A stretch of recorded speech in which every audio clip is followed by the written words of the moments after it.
smarter to be on SportsGrid.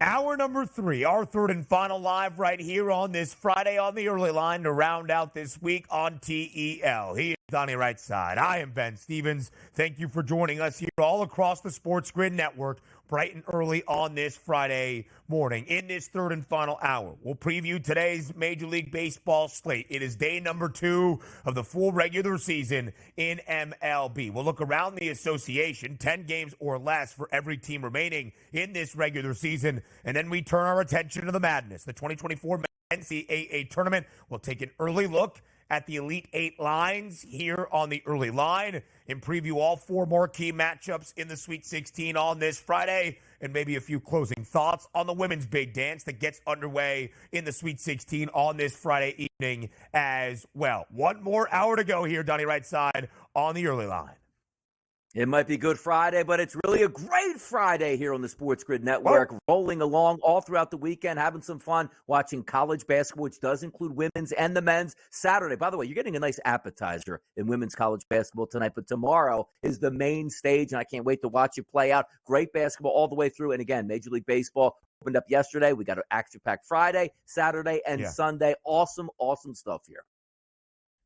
It seems like Commissioner Rightside for the NCAA Women's Tournament is getting his point across. We've got afternoon basketball today, Notre Dame and Oregon State. 2-3 matchup in the Sweet 16. Starts at 2:30 p.m. Eastern Time. Each game is standalone throughout the entirety of the afternoon into the evening hours. We welcome in our SportsGrid radio audience here for our third and final hour on the early line on this Friday on SportsGrid. He's Donnie. I am Ben. You're listening on Sirius XM Channel 159. All of our radio terrestrial affiliates now in the fold as well. Quickly, DRS, before we turn our attention to baseball and a diamond dash on this Friday, let's go back to the Fade the Public poll because I do find it interesting. UConn versus the field, a new market that is up with Connecticut as short as we have seen for any team to win a national title all year long. Plus 120 for UConn. The field is minus 154. Despite the field being favored, most of the public, 57% of the public, is taking Dan Hurley's Huskies to cut down the nets. It's hard to argue with the public. Frankly, it is. When you look at what UConn has done in these 3 NCAA tournament games in its title defense, they have won every game by 13 points. They have won every game with an average margin of victory over the last 2 years by nearly 23 points per game. This time, they're a perfect 3-0 against the spread. They've won every game by at least 17. They've won 2 games by 30 and nearly 40 points. UConn has been sensational. I'm not sure which team is the team to knock out Connecticut. I think there is one still left in the big dance, but there's nothing I can really highlight to say Purdue does this so well that Connecticut's going to have a tough draw. It's like, no, Purdue, Houston, Duke, Marquette, doesn't matter who you have on the other side of the bracket. They're going to have to play perfect to knock off the Connecticut Huskies, it feels, at this current juncture. You just have to beat them once. That's the key here. You don't have to beat them in a 3-game series, 5-game series, or 7, but that's still a daunting task. But also keep in mind, 3 more games to go. Let's just equate to the teams they might be playing, right? Illinois is a very quality opponent here that can get it going on offense. That should be a fun matchup to let it play out, even though we see a definitive favorite here for UConn. Then if they advance, let's just say they're going to take on Alabama. It's a fun tempo team that can really stroke the 3-point shot and see if they can do some damage. Then waiting on the opposite side, let's just say it's from Houston and or Purdue.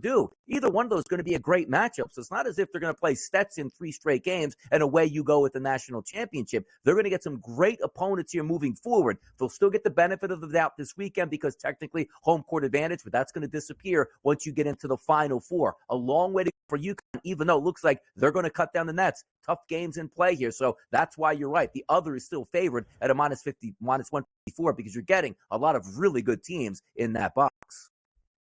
We will look at the Elite 8 matchups, what the line has to say for the East Regional Final tomorrow night in Boston. Believe me, it's a pretty hefty spread. Might be the heftiest we see here into the Elite 8, depending on what happens with NC State and Marquette tonight. Let's go daily diamond dash all around the MLB slate. DRS 2 games postponed yesterday from that full opening day, but now we have 10 matchups on this second day of the Major League Baseball season in 2024, including your Philadelphia Phillies at home against the Atlanta Braves. It's a great pitching matchup to start. For Atlanta, it's Spencer Strider, the National League Cy Young favorite, at a plus 380 price against the guy with the second best number to win the NL Cy Young Award. That's Philadelphia's Zach Wheeler. He's 9-1, though. So Spencer Strider is half the price of the field and then a couple of cents of change. The Braves, a road favorite today inside Citizens Bank Ballpark, minus 130. It's not exactly warm springtime weather along the East Coast, so the total is 7. What do you think happens in the opener for the Braves and the Phils today? Yeah, you probably said, like, what changed, right? Because the day before, we're having 7.5s and 8s routinely across the board here. It's dropped now to mostly, primarily, and at the FanDuel Sportsbook, a 7 as a total. The pitchers didn't get better overnight because they got an extra day of rest. We're actually taking a look now, still similar weather conditions, which would be about mid-50s to low 50s, but also a 7 to 8 mile an hour wind, which was due yesterday along with some drizzle, has now turned into a 15 to 20 mile an hour wind, which is blowing in from left field. Now, keep in mind, the Phillies have a giant scoreboard in left field that could buffer some of that wind, but still, anybody sees windy conditions over 15 miles an hour blowing in, you'd be crazy to say, boy, I love the over, because it's not exactly, we're looking at, man, 2 tomato cans on the mound. 2 of the best pitchers in the National League going to go toe-to-toe today. I'm expecting still a lower scoring number here in this game, so I still would lean towards under 7, but more importantly, if you're betting that game, leave the bullpens out of it, probably under in the first 5 innings. It's going to be low, but low for a reason because of 2 good pitchers there. But Phillies Braves today should be a fun one, and I'm looking towards the under still, even though we're shooting for around the 7. Phils Braves delayed till today. Mets Brewers delayed from yesterday to today as well. New York, a very slight home favorite inside Citi Field, minus 110. On the other side for Milwaukee, it's minus 106. A new era for the Brew Crew. Craig Counsell, of course, in Chicago as the Cubs manager. And some of those familiar faces that have anchored the Brewers staff no longer there either. Corbin Burns, Josh Hader out of the bullpen. Of course, the start today goes to Freddie Peralta against Jose Quintana for New York. That total also 7.5. Very close number on the money line. A virtual pick'em. Who wins the RS?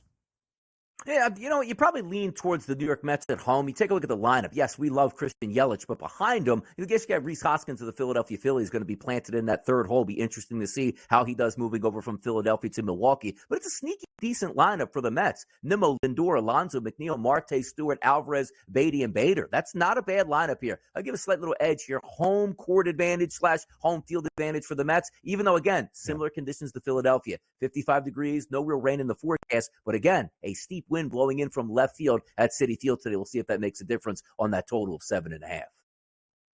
2 home teams looking to bounce back after losing the opener yesterday. The Astros to the Yankees, despite leading early. Houston, a minus 120 home money line favorite. The Rays and the Jays. Tampa at home in the Trop, now a minus 130 favorite for game number 2. NBA action, we handicap around the association next.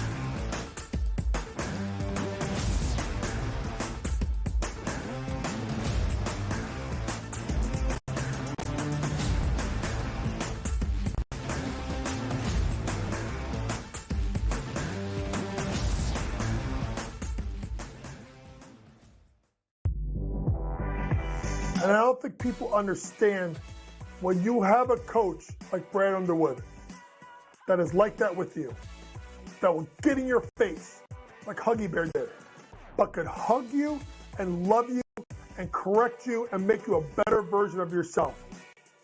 Brad Underwood. Say what you want about the Shannon Jr. situation. This guy's a hell of a coach. Betting above the rim, only on SportsGrid.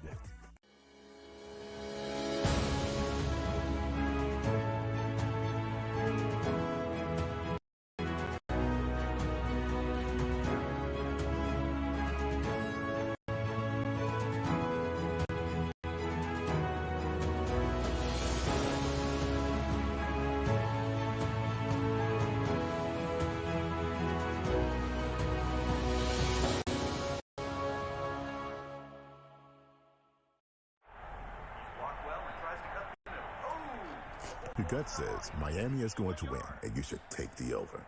Your gut also said your NFC self would only go up in value. They didn't. But your head is on SportsGrid and knows the QB is in concussion protocol. The backup has a 45 QBR against the zone coverage. The New York D has the most sacks in the league. So yeah, trust your head. It's smarter to be on SportsGrid. SportsGrid, your 24/7 sports wagering network. Pro League Soccer, powered by Marca. I would be willing to bet the under 2.5 goals. Fantasy sports today. Especially in head-to-head formats in fantasy, I think I'm going to go with Juan Soto. Game time decisions. People don't like it. I don't really care. I cannot believe anybody is betting the Clippers at this number. Betting above the rim. All I've heard you say on the network is you're either winning or you're rebuilding. In-game live, all access. Nobody has been more profitable as a dog than Shaka Smart Team. Winning back-to-back road games. I don't care if they're playing Topeka High. I wouldn't give them any chance whatsoever. In-game live, prime time. Back-to-back, just utterly stinker quarters. In-game live, overtime. Honestly, as you sit here and listen, watch right now, you may want to consider placing that bet. It's smarter to be on SportsGrid.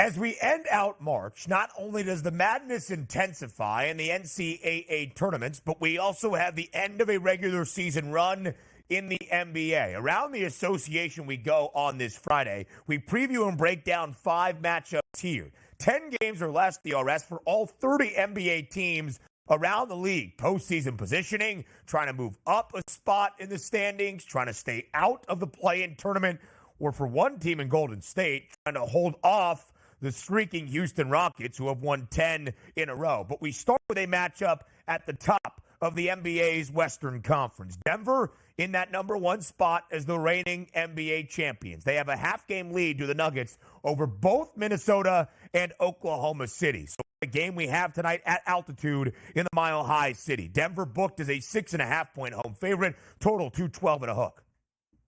Looks like we're not looking for a lot of tempo and looking for a lot of defense here. Take a look at the opening number on the total at 215 overnight at the FanDuel Sportsbook, now coming in at 212.5, so a little bit of a jump lower. We'll see how that one plays into it. But also from a side perspective, Denver opened up overnight as a minus 6.5-point favorite, now sit at a minus 6.5-point favorite. Last time we talked about the Denver Nuggets wasn't a great performance against the Phoenix Suns. However, they were without Jamal Murray in that game. If we're looking at the anticipated starting lineups tonight for both of these ball clubs, Conley, Edwards, McDaniels, Reed, and Gobert for Minnesota. And then for the Denver Nuggets, Jokic, Gordon, Porter Jr., Caldwell Pope, and Jamal Murray expected to be back. I think that makes the difference tonight. Even though it's a lower scoring game, I do think the Denver Nuggets realize, hey, we still got to win some of these games here, which includes holding off the Timberwolves for this number 1 seed. I think they come to work tonight. They get the win and cover from me in Denver.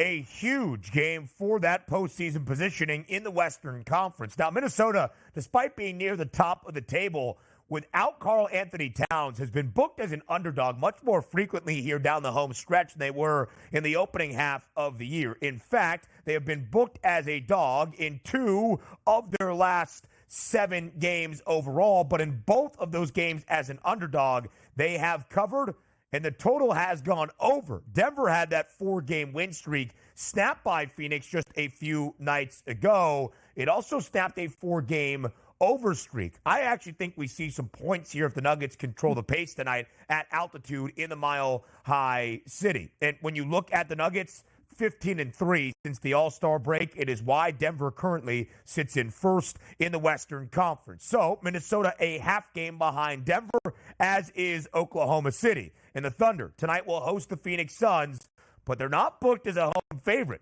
The Suns laying 2 on the road, over under 226.5. It is not a Midwest matchup. However, it is a good game on this Friday night. How do you think it plays out?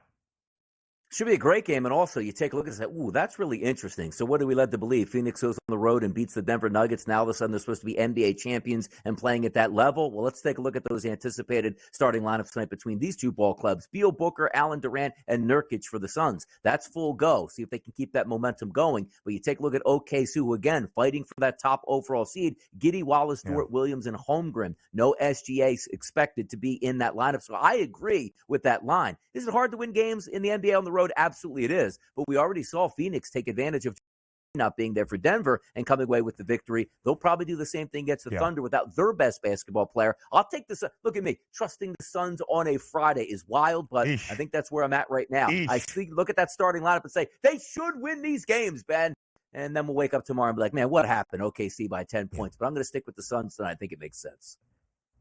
That's how we felt about Phoenix all year long. They should win these games. They are the more talented side entering a matchup. There's no Shai Gilgeous-Alexander tonight for Oklahoma City, yet the line is working against them. It was 2.5 overnight, now just 2. Phoenix is not a good cover team, 42% cover percentage, third worst in the NBA. Only the Hawks and the Hornets are worse at covering numbers, 30, 41, and 2 against the spread. And yet the Suns have won 4 of their last 5 games.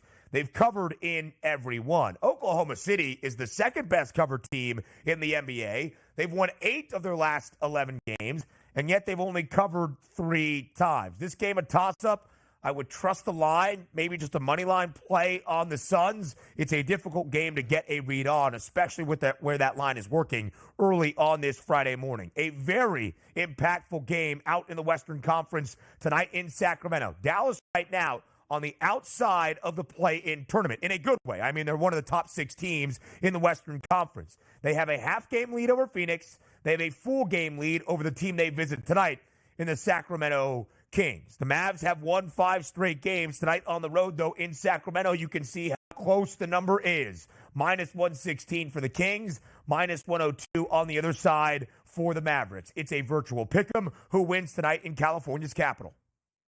Sneaky big card there out in the Western Conference for a Friday night here. 10 o'clock start, Mavericks and the Kings. You take a look at the overnight number here at FanDuel. You actually had a 1-point favorite, but for the Dallas Mavericks. That's now swung over here to the Sacramento Kings, despite a lot more tickets coming in here on the Mavericks. So some reverse line movement to check out. And also, I just told you, the Phoenix Suns are on the road taking on OKC. I actually like the Phoenix Suns on the road here. I'm going to do the same with the Dallas Mavericks. Anticipated starting lineup does have the big boys in there for the Dallas Mavericks, and I'll trust that here. And maybe it's a little bit of me getting burned last week by riding with the Kings at home in a game I thought they could win, which they didn't. I'm going to go with the Dallas Mavericks, turning on the gas at the right time here, late in the season in the NBA. I think they can go into Sacramento and pull out a win behind Luka Doncic. These two teams played on Tuesday night in Dallas. Dallas blew out Sacramento by 36 points. Domantas Sabonis did nearly record a triple-double, but he had his 54th consecutive double-double in that matchup against the Mavericks. That is an NBA record. Dallas has won 5 straight games. They have covered in 4 of 5. They have won 9 of their last 10. They have covered in 9 of their last 10. The Kings have not been a great favorite this year. I'm going to think the Mavericks keep it rolling despite being on the road now in Sacktown. Next game up in Indianapolis. The Lakers take on the Indiana Pacers. Total 243.5. I think we see some points tonight. Indiana, 3.5-point home favorite. Yeah, take a look at the overnight number here. Minus 2-point favorite here for Indiana has now risen to 3.5. So maybe some question marks on who's actually going to make it to the starting line for the Los Angeles Lakers. But having said that, a 240 overnight line at the FanDuel Sportsbook has now written to 243 as a total. So as Ben pointed out, we're expecting some points. If we're looking at the anticipated starting lineups, then however for the Lakers, D'Angelo Russell, Austin Reeves, Rui Hachimura, LeBron James, and Anthony Davis. So if we're going to get a full go starting lineup for the Lakers, and again, we always tell you guys, we're at a handicapping disadvantage in the morning here, capping games at 10 a.m. when we know in the middle of the afternoon we get some of those surprise tweets comes out. If the Lakers are full go tonight, which means LeBron James and Anthony Davis, I actually like them in this game as an underdog, but also the 243, that's probably going to go over the total as well. Not a ton of defense and a lot of tempo here. We should have some fun watching this basketball game play out. A big one for the Pacers. They have just a game advantage over Miami for what is the 6-7 split. Indiana on the right side, looking at the outside of the play-in tournament right now. The Lakers are pretty firmly into the 9 spot. They trail the Kings by a game and a half, but the Lakers have won 5 straight games. They have covered in 4 of those 5. They have gone over in 10 of their last 13 games. The Pacers, who were going over numbers at a historic rate to start the year, actually under in 11 of their last 15, but I still like points tonight in Indianapolis. Next up, we go to Cleveland, a big one for the Cavaliers as they host the Philadelphia 76ers. The Sixers, do they have any shot, DRS, of getting out of the play-in tournament in the Eastern Conference? Got to start stacking up wins. The odds makers don't expect it to come tonight in the land. The Cavs, an 8-point home favorite. And they should be an 8-point home favorite. And by the way, so, well, who are the Cavs here? Well, Donovan Mitchell looks like he's going to return to the starting lineup tonight after missing several weeks here. That's a big boost here for Cleveland. But from a Sixers perspective, what do they get out of the referees? Are there some sympathy calls on the horizon for Kelly Oubre saying, you and you are some blankety blanks at this point when pointing to the referees at the end of that game? An angry Sixers team tonight. I don't think anger's enough, excuse me, to get this win. So it's probably going to be the Cavs in a rollaway if Mitchell does start. Listen, Donnie, it's okay. The Sixers are going to play in the play-in tournament, man. No need to get so choked up about it. They still have a shot of getting out when Joel Embiid returns healthy. You saw the practice pictures. You saw the pictures. Embiid's back on the court here. He's on his way back. He's on his way back. Bye. See that? I'm geared up already. We'll do that later in the show. We got to preview the Elite Eight up next, Donnie.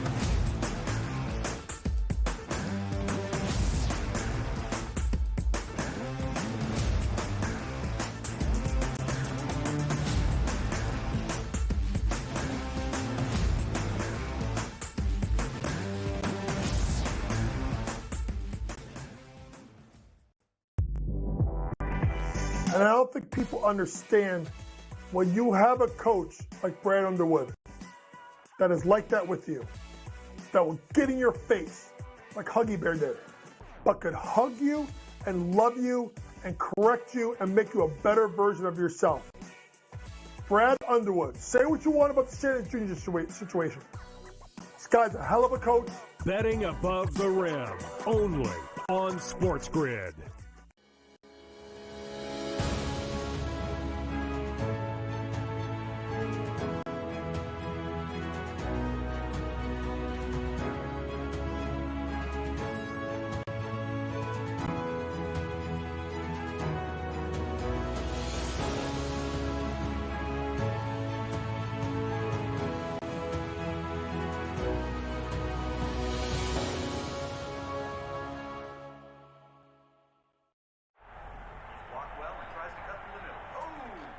Your gut says Miami is going to win, and you should take the over.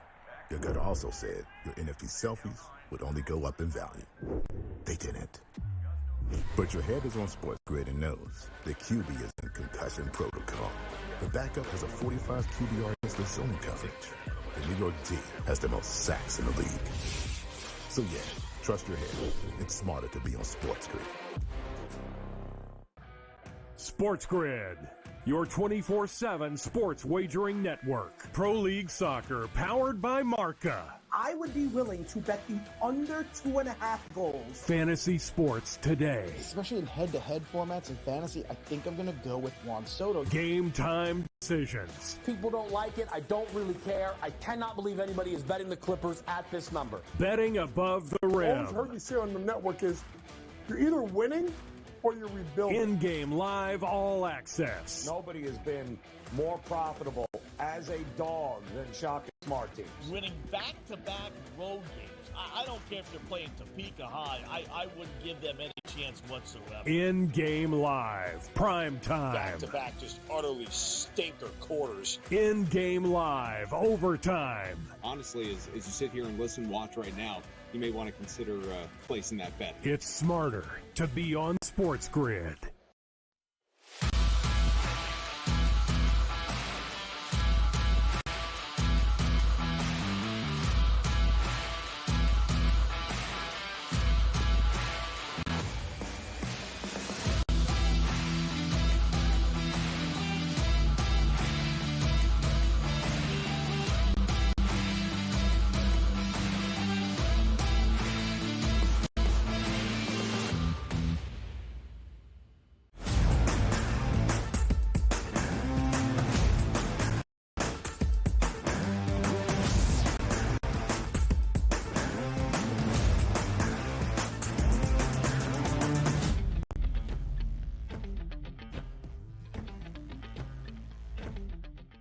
As we enter Sweet 16 Friday at the 2024 Men's NCAA Tournament, 12 teams remain dancing in the field of 68.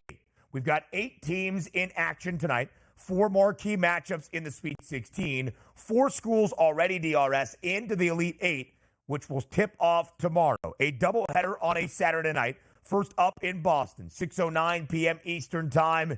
It's the reigning national champs, UConn, the 1 seed in the East region, taking on the 3 seed in that portion of the bracket, Illinois. Then the nightcap in Los Angeles, not the 1, 2, or 3. It's the 4 seed Alabama facing the 6 seed Clemson. In a postseason in collegiate athletics, we get the Tigers and the Tide once again. We'll have 2 more Elite 8 matchups on Sunday afternoon.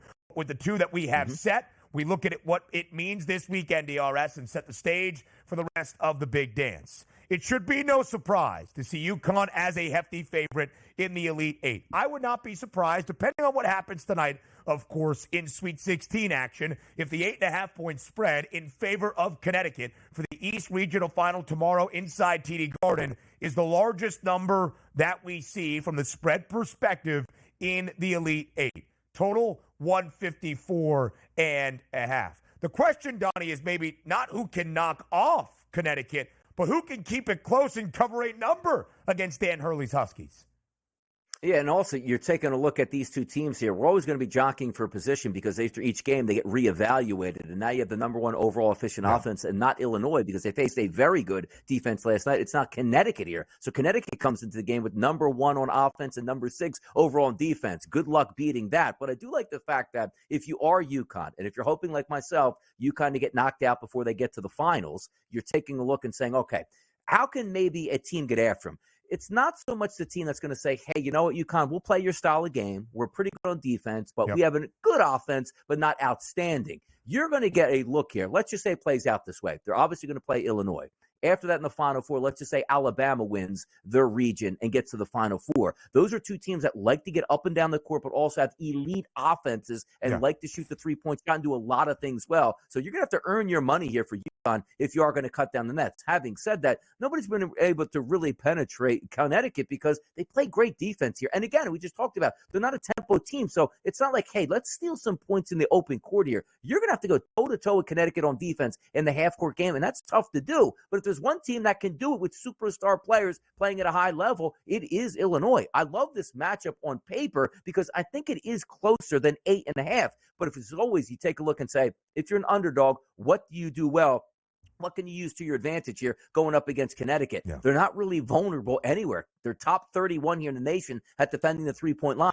You want to get in the paint with them? You want to have some fun down low and drive to the rack? They're number 4 overall at only 43.5% as a team. That's what makes it so tough. But I love the matchup here. You go from San Diego State, who's defensive, let's just see if we can get some offense, to a team that's basically like, we think we can beat any defense in the country, and we'll see if Illinois can hold up tonight in that fashion. It will be really interesting, for Saturday. But yes, I get your point there in the East Regional Final.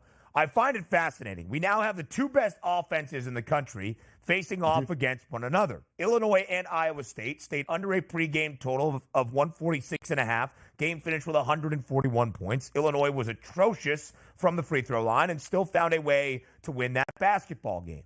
I wonder how many points we see tomorrow. Now, when you look at Connecticut in this 9-game run that we have seen in the past 2 NCAA tournaments, they're a perfect 9-0, of course. They're 9-0 against the spread. They're covering by an average margin of 13.5 points per game. They're winning by an average margin of 22.8 points per game, and they have gone under in 6 of the 9 games we have seen in the last 2 trips to the big dance, including all 3 so far in this year's rendition of the NCAA tournament. But Illinois has played to the over in 15 of its last 18 games. Now, Connecticut does not play at a very fast pace, but they are incredibly efficient. Not only, DRS, has UConn dominated the NCAA tournament, it's really been the story of their last 2 years in non-conference action. They are now 30-1. That one loss came on the road inside the fog in Allen Fieldhouse against Kansas earlier in December in non-conference play. that game stayed under against KU. In fact, 3 of their 4 games against the offenses that rank in the top 20 in the non-conference slate for Connecticut did stay under. But I really think that Illinois' way of winning this basketball game is dictating tempo against Connecticut. I lean with points tomorrow night over 154.5, more so than I even lean with the Illini covering the number.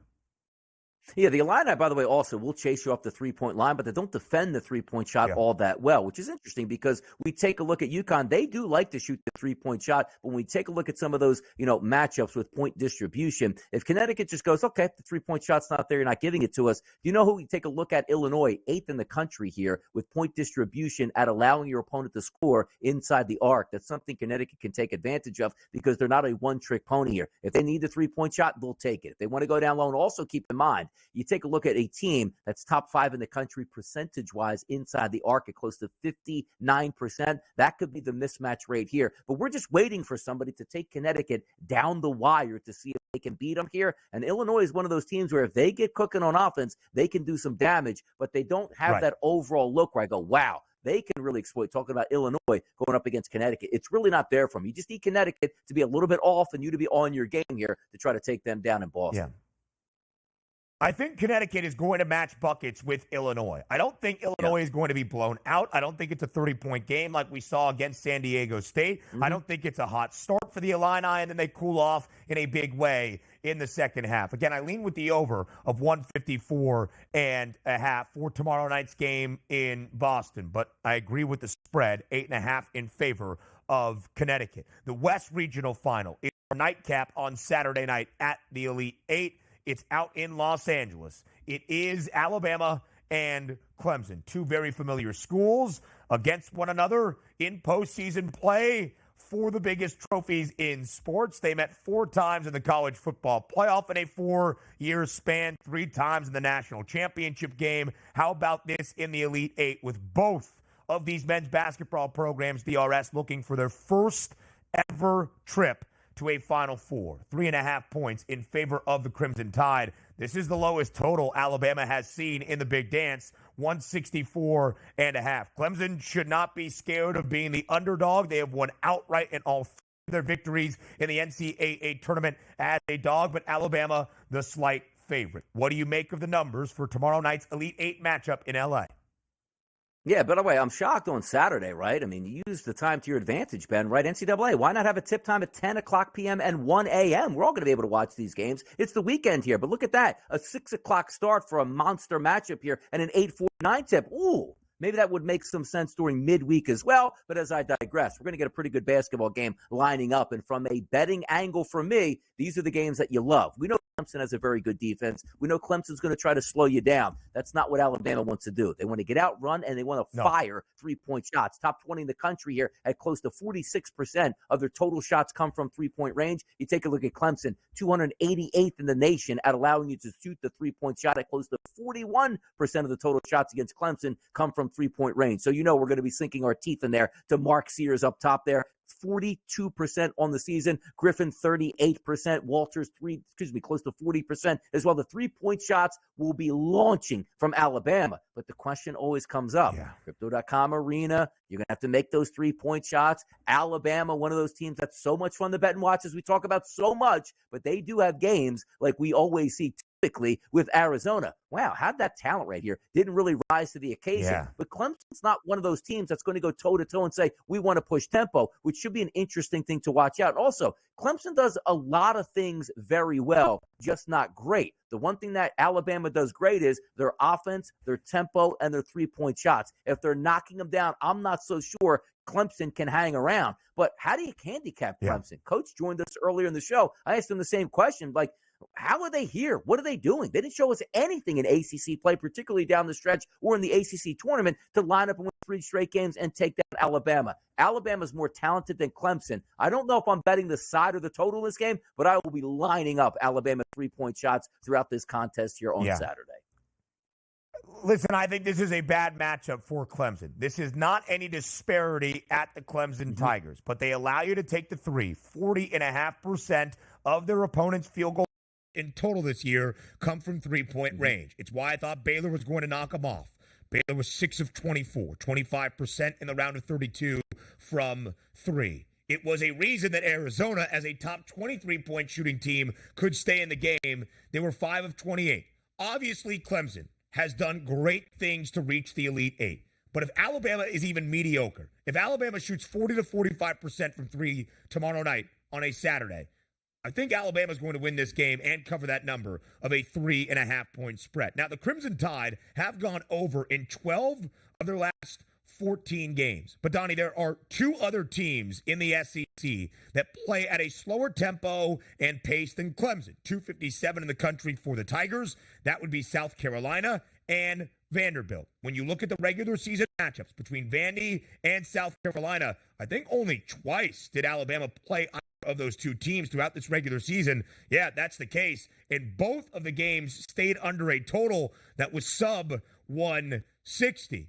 It is a very low total relative to what Alabama has seen in the Big Dance. 173.5 against Charleston, 172.5 against Grand Canyon. And that stayed under by nearly 40 points. Last night, 174.5 against North Carolina. North Carolina runs at a pace. Same with the Cougs of Charleston. I think we also might stay under tomorrow night, 164.5. Before we get to tomorrow, it's tonight in the Sweet 16. Next.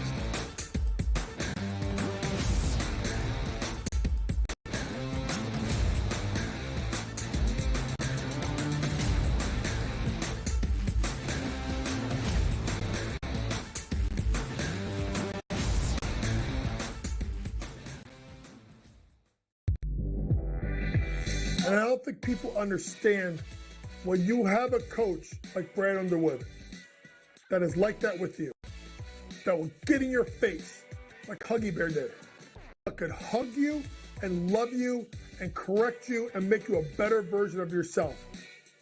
Brad Underwood. Say what you want about the Shannon Jr. situation. This guy's a hell of a coach. Betting above the rim, only on SportsGrid.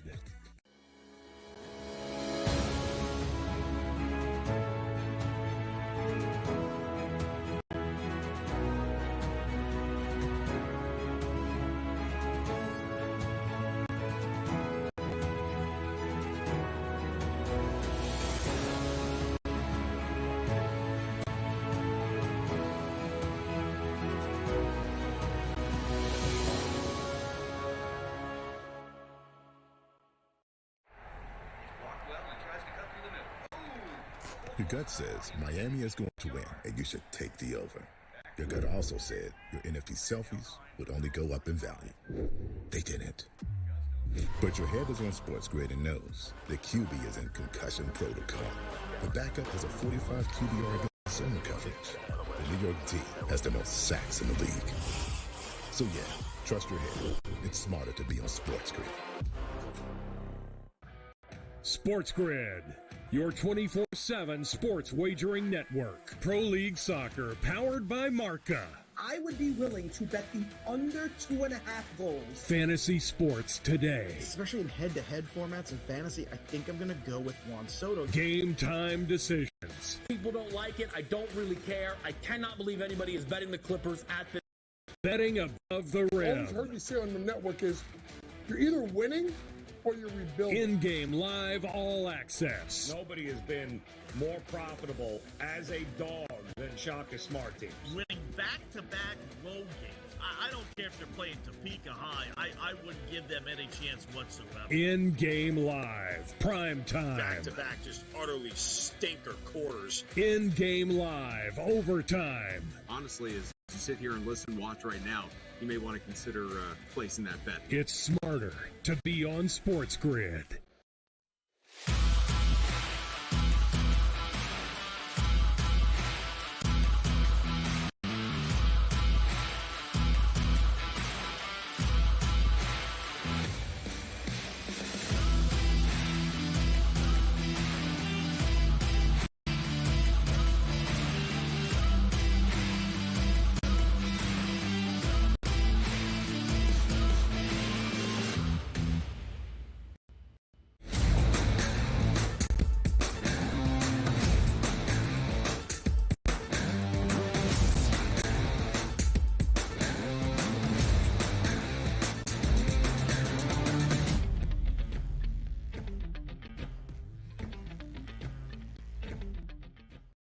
16 Friday at the 2024 NCAA Tournament. Night number 2 of the second weekend in the men's bracket.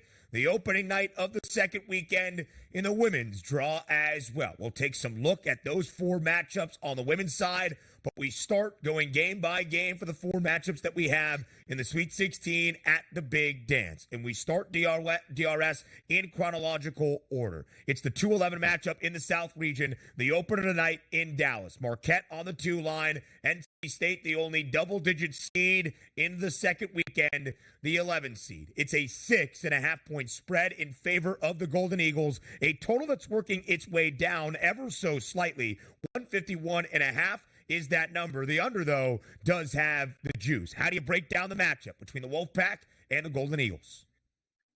That's the better basketball team, but NC State's on one of those runs that we can't predict here, and it's hard to handicap, quite frankly, because you're looking at statistics that are based on the entirety of the season when NC State wasn't a great ball club. NC State much better in the ACC tournament, and obviously much better here in the tournament itself. So for my money, it's all about the DJs. It's DJ Burns inside, it's DJ Horn knocking down 3-point shots to give them a chance. The one thing that we took a look at Marquette coming in to the tournament here was, what were we going to get out of Tyler Kolek? We're getting nothing but fantastic returns on him. And also you have another deadly dagger in that lineup with Cam Jones. That's a great 1-2 punch, which I do think is going to be enough to win this basketball game. But from a betting perspective, again, do you just take the points blind? Because I tell you, the moniker for me in March Madness, Ben, is taking the points and pray. Oh, what are you doing, Donnie? You're not even handicapping games. Well, you went 3-1 last night overall by just taking the points and saying, let's see what happens. And this is one of those games where you don't expect a ton coming from NC State, but they can play well. And also, we talked about the 3-point shooting. Look, Marquette is a very good defensive team, top 20 in the country, but the underdogs, I've preached this all season long.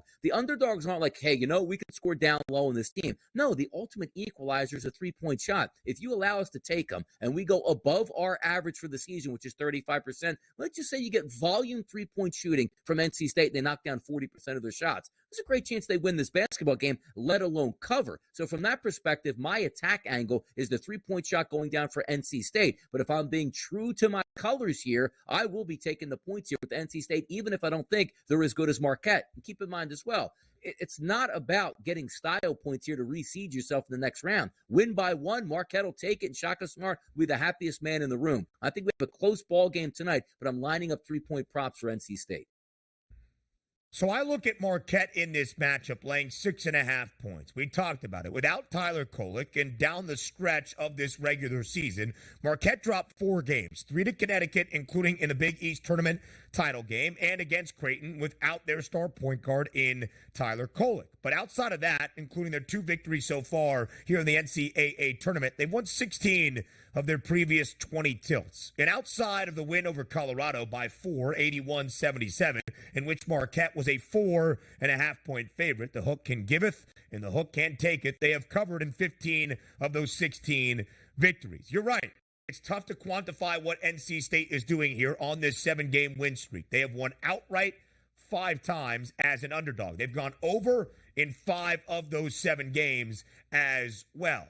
But when you look at the overall sample size, or at least what we have seen here in the opening few rounds, NC State has not been great defending the 3-point line, and they have not been great in terms of turning a team over, which I think lends itself to Marquette to control tempo tonight and to get what it wants offensively. The Golden Eagles shot 43% from 3 against Colorado in the round of 32, 9 of 21 from deep. And Cam Jones, who was in foul trouble, was 4 of 10. I think Tyler Kolek orchestrates tonight, 21 points, 11 boards, or 11 assists, 5 boards against the Buffs. He has had at least 18, 11, and 5 rebounds in each of the 2 games for Marquette. I hate to do this to the American superstar that is DJ Burns Jr.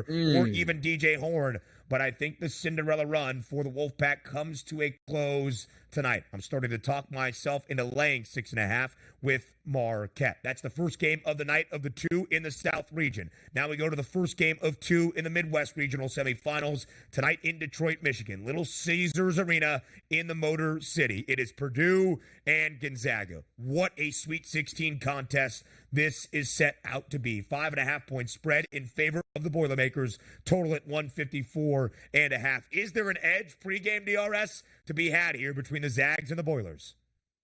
Well, it's going to be one of those where if you're Gonzaga, again, you're going to need to make your three-point shots. However, it's not as if one of those teams, hey, we're really going to chase you off of that line, so you don't have to decide an advantage, like opening up in the tournament, like, hey, this team's going to come out and press us here, but give up the three-point shot. We'll be willing to take more three-point shots than we do typically because they're wide open here. You just have to be basically perfect on offense, and that's really what Purdue was in their last basketball game. So if you're Purdue, you probably want to play the very next day, or at least the next day after that, as if you were playing in the round of 32 or 64 like you line up here in the Sweet 16 and the Elite Eight. But you had a couple days off, so maybe that cools down that Purdue offense a little bit. The one thing that we do love about Gonzaga is the consistency of that team. 25 straight years or so in the tournament. They expect to be here playing in Sweet 16s and Elite Eights. And also, Mark Few gets an extra couple days to try to come up with an answer for Purdue. And the one thing that you have to like about it as well, Ben, you brought this up today, which might be a key ingredient. It's not so much that you reach back and say, well, Donnie, we already saw this matchup a couple months ago, and Purdue beat Gonzaga by 10 points. Could have turned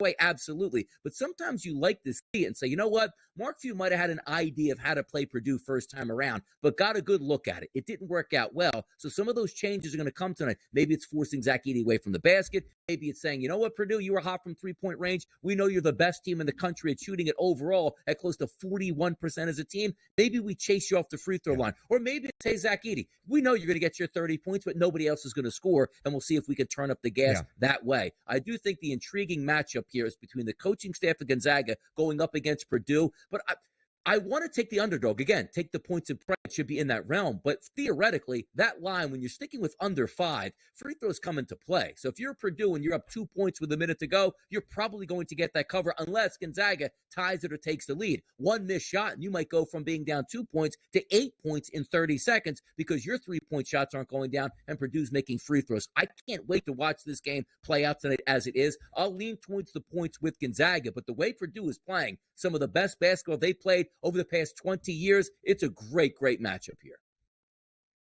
It really, really is. Again, the line was 5.5 for that matchup in Maui at the end of November. Purdue won by 10. They covered. Total was 153.5. Tonight's total 154.5. Tonight's spread is 5.5 in favor of the Boilermakers as well. Neither team was good from 3 in that game. Gonzaga 6 of 32. Purdue was 4 of 17. I think Purdue from 3 is the key equation if they're going to win this game and maybe cover a number. When you look at Gonzaga this year, DRS, as an underdog, 2-2 against the number. They are getting 5.5 points. They've won each of the first 2 games in the Big Dance as a single-digit favorite. By 21, they have covered in both. They have gone over in both as well. Purdue has also covered in their opening 2 games so far here in the NCAA Tournament. Nightcap in Dallas, another marquee matchup. Houston, the 1 seed in the South region, takes on Duke on that 4 line. 4.5 point spread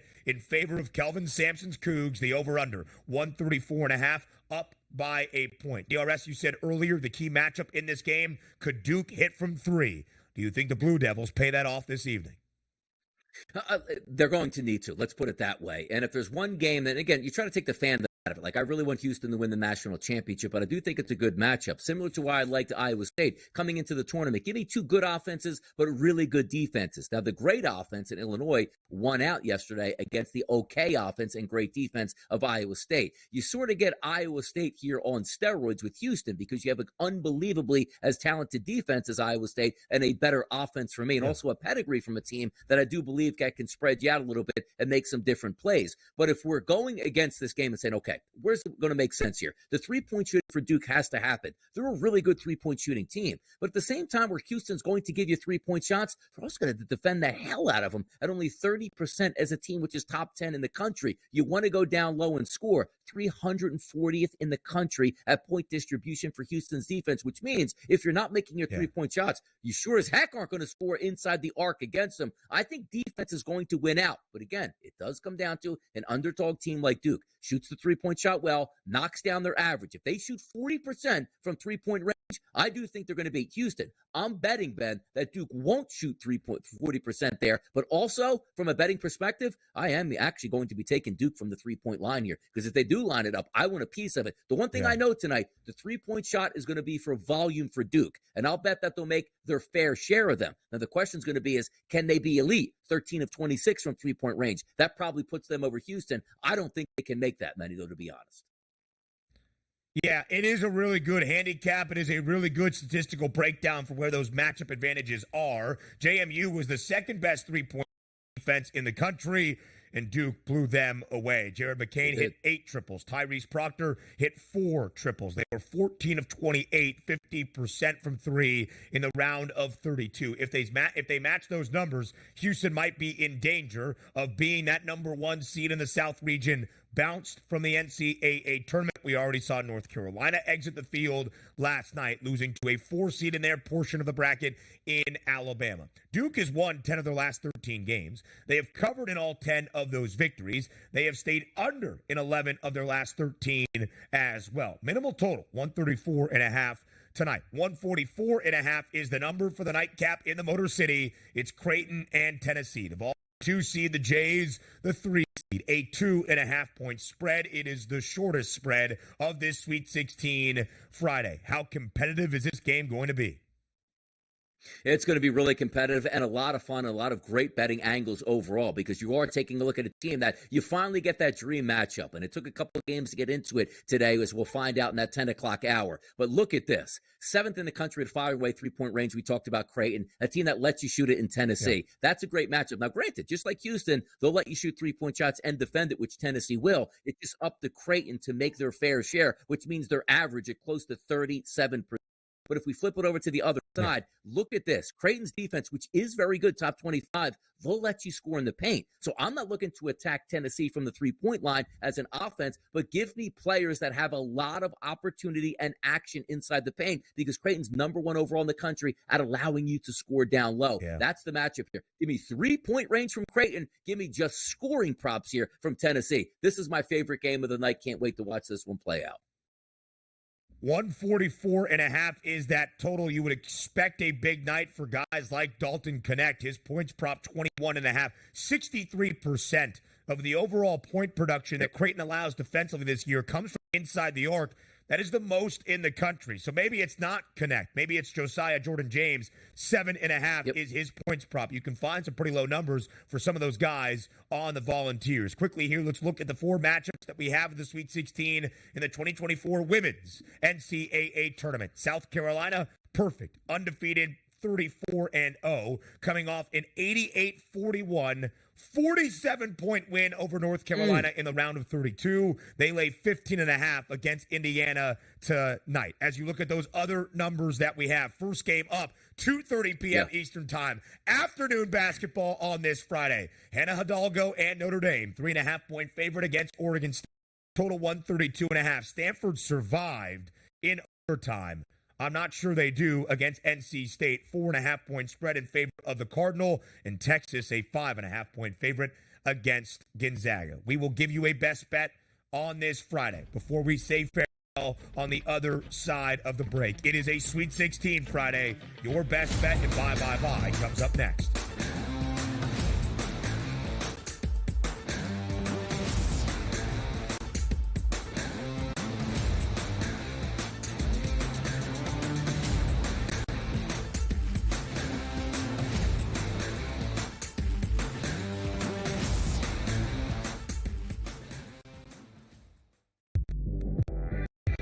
And I don't think people understand when you have a coach like Brad Underwood that is like that with you, that will get in your face like Huggy Bear did, but could hug you and love you and correct you and make a better version of yourself. Brad Underwood. Say what you want about the Shannon Jr. situation. This guy's a hell of a coach. Betting above the rim, only on SportsGrid.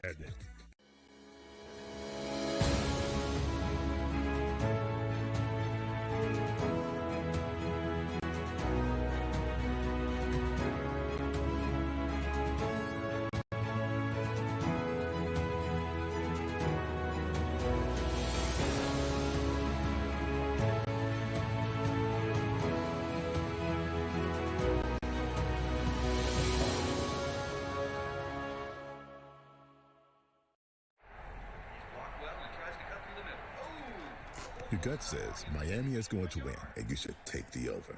Your gut also said your NFT selfies would only go up in value. They didn't. But your head is on SportsGrid and knows knows the QB is in concussion protocol. The backup has a 45 QBR against the zone coverage. The New York team has the most sacks in the league. So yeah, trust your head. It's smarter to be on SportsGrid. SportsGrid, your 24/7 sports wagering network. Pro League Soccer, powered by Marca. I would be willing to bet the under 2.5 goals. Fantasy sports today. Especially in head-to-head formats and fantasy, I think I'm going to go with Juan Soto. Game time decisions. People don't like it. I don't really care. I cannot believe anybody is betting the Clippers at this number. Betting above the rim. All I've heard you say on the network is you're either winning or you're rebuilding. In-game live all access. Nobody has been more profitable as a dog than Shaka Smart teams. Winning back-to-back road games. I don't care if they're playing Topeka High. I wouldn't give them any chance whatsoever. In-game live. Prime time. Back-to-back, just utterly stinker quarters. In-game live. Overtime. Honestly, as you sit here and watch right now, you may want to consider placing that bet. It's smarter to be on SportsGrid.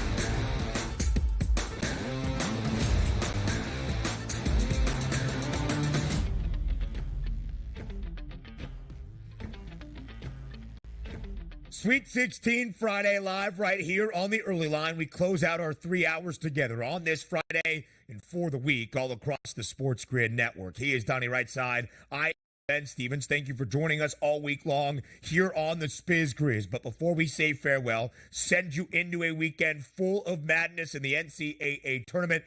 We give you a best bet on this Friday evening. Before we say farewell, before we say goodbye, it is time for Bye Bye Bye.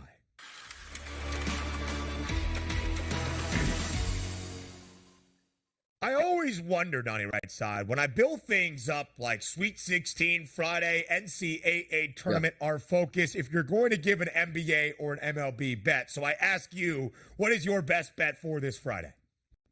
Yeah, no, we are not going to go to the NBA. We're going to be play it by NCAA action. Even though baseball is going on, the numbers might not match up. Now, you know your boy's going to get down to Major League Baseball, but that's not where the best bets are. Yeah. I want to, you know, when you go to a party and you line it up like, yo, who's the DJ tonight? Yeah, we got one of two DJs playing for NC State, and the DJ I want tonight playing that house music all night long. It's DJ Horn from three-point range at the FanDuel Sportsbook right now. For him to make 3 or more three-point shots tonight, it's a plus 102 price. If you're going to win NC State, you must shoot from volume from three-point range. And hey, Mr. DJ, knock down 3 for your boy DRS. Let's go.